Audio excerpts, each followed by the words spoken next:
સુરત શહેરમાં બોગસ ડોક્યુમેન્ટના આધારે વસતા 9 બાંગ્લાદેશીઓ ઝડપાયા। પોતે બાંગ્લાદેશી હોવાની ઓળખ છુપાવવા માટે ડુપ્લિકેટ ભારતીય Aadhaar card, PAN card, election card સહિતના પુરાવા બનાવી સ્થાયી થયા હતા। સુરત શહેર એસઓજી અને પીસીબીની ટીમે બોગસ આધાર પુરાવાના આધારે બાંગ્લાદેશની બોર્ડર ક્રોસ કરી ભારતમાં ઘૂસણખોરી કરતા 9 લોકોને જુદા જુદા વિસ્તારોમાં છાપો મારી ઝડપી પાડ્યા છે। ઉપરાંત આરોપીઓને ભારતમાં ઘૂસણખોરી કરવા માટે બનાવટી આધાર કાર્ડ બનાવી મદદરૂપ બનેલા આરોપીને પણ દબોચી પાડવામાં આવ્યો છે।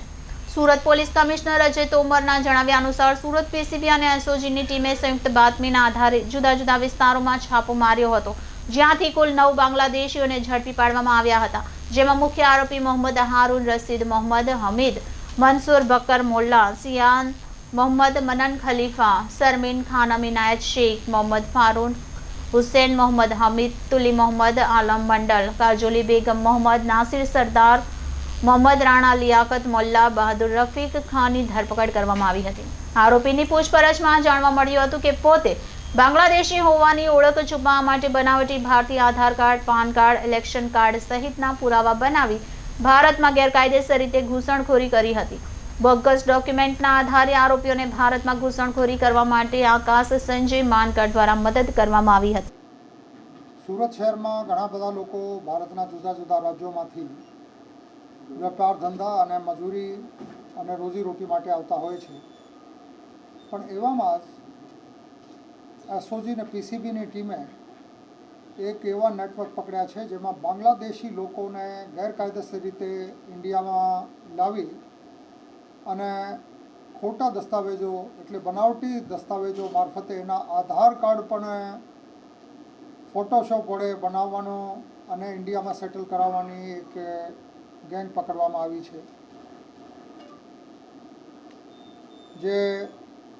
બાંગ્લાદેશી હોવા છતાં પોતાની જાતને ભારતીય નાગરિક તરીકે પુરવાર કરતા રહ્યા છે। એવા મોહમ્મદ હારૂન રશીદ, જે મુખ્ય માણસ છે, મોહમ્મદ હારૂન રશીદ, મોહમ્મદ